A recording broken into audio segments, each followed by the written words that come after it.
Teman-teman, ini saya sedang berhadapan dengan Mbak Kiki, Anastasia Kiki, seorang yang pentolan dari KPKC, yaitu dulu Komisi Keadilan, Perdamaian dan Keutuhan Ciptaan. Nah, ini Mbak Kiki adalah sarjana hukum dan anggota KPAI. Ya, Mbak Kiki, Iya. apa saja yang pernah ditangani, ya, kasus-kasus apakah yang bisa ditangani oleh KPKC dan bagaimana cara menangani, apakah sama seperti ahli hukum, pengacara atau bagaimana? Monggo. Ya, kalau KPKC itu kan menangani kasus yang ada di masyarakat, nggak hanya permasalahan hukum tapi juga permasalahan sosial sebetulnya gitu ya.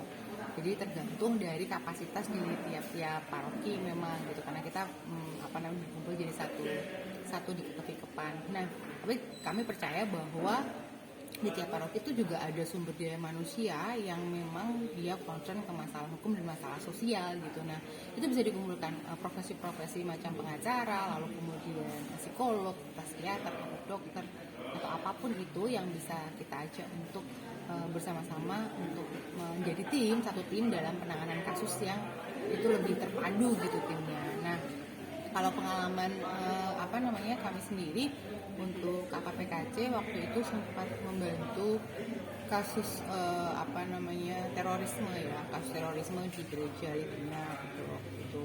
Lalu kemudian yang lain adalah penanganan kasus KDRT, penanganan kasus kekerasan terhadap perempuan anak karena relatif itu kasus yang paling banyak terjadi di Kepikepan, baik itu barat maupun timur gitu. Ya. Apakah semua orang bisa jadi anggota KPKC? Bisa Ya. asalkan punya kemauan, punya kemauan dan juga keinginan gitu ya, atau mereka memang seneng gitu untuk bisa menyelesaikan kasus, memberikan dirinya ya gitu untuk menyelesaikan kasus yang terjadi di paroki masing-masing dan juga di sekitar. Nah, ini sedikit mungkin tip buat teman-teman kalau pas di sekitarnya ada yang mungkin mengalami ketidakadilan atau misal entah pelecehan seksual, entah kekerasan dan yang lain. Kalau dia peduli, apa yang harus dilakukan, Mbak Gigi? Mungkin sedikit tip ya, supaya siapa tahu mungkin.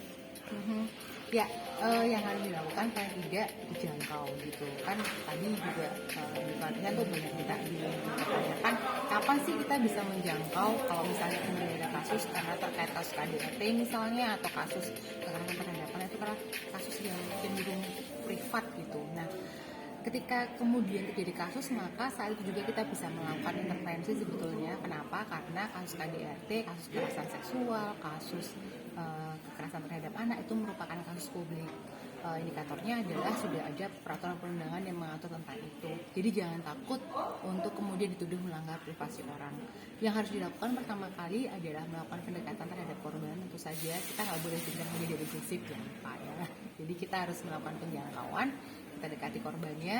Tentu saja kalau kita tidak mengenal dengan baik, kita bisa mengajak tokoh masyarakat di sekitar untuk bisa menjangkau korban lalu atau klien ini, lalu kemudian kita bisa bertanya bagaimana kronologinya, kebutuhan apa yang kemudian secara mendasar itu, dan saat itu ya tentu saja urgent itu dibutuhkan oleh klien atau korban ini.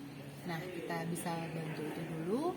Lalu nanti selanjutnya kita bicarakan dengan tim KKPKC yang ada di paroki. Kalau paroki tidak punya resource atau tidak punya sumber daya manusia atau sumber daya untuk menolong membantu kasus ini, kita bisa bawa ke KPKC.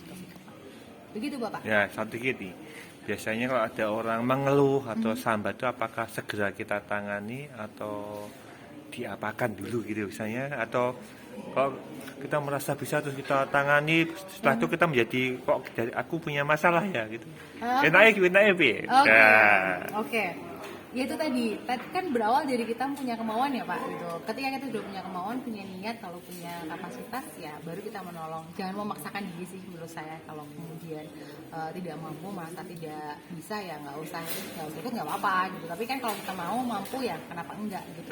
Nah, pada saat kita merasa mampu seperti itu, ya boleh kita kita menangani satu kasus. Dan tentu saja baik jika kemudian tergabung di dalam KKPKC paroki supaya terorganisir dengan baik. Tentu saja soal manajemen penanganan kasusnya juga lebih bisa dipertanggungjawabkan. Berarti ini maksudnya jangan sendirian ya. Iya, jangan sendirian. Soalnya kasus itu pasti berat. Gitu. Nah, nanti dianggap ngewer-ewer. Gimana Pak? Nanti cerita-cerita gitu Pak. Oh enggak dong, kan kita bercerita pada orang yang tepat yang akan memberikan solusi. Beda dengan kita bergosip. Kita bergosip itu menceritakan sesuatu untuk mencari tahu saja gitu, cukup tahu gitu, kepo lah istilah sekarang. Tapi kalau untuk KPKC kerangkanya kan kita mencari solusi atas permasalahan yang ada. Bedanya itu Pak. Ya, makasih Mbak. Semoga nanti bisa mendorong teman-teman membangun KPKC di mana aja mereka berada. Dengan senang hati Pak. Sip, Semangat siap-siap terus ya. membantu ya Bu Lili, Siap, Bu siap, Kiki. siap. Ya.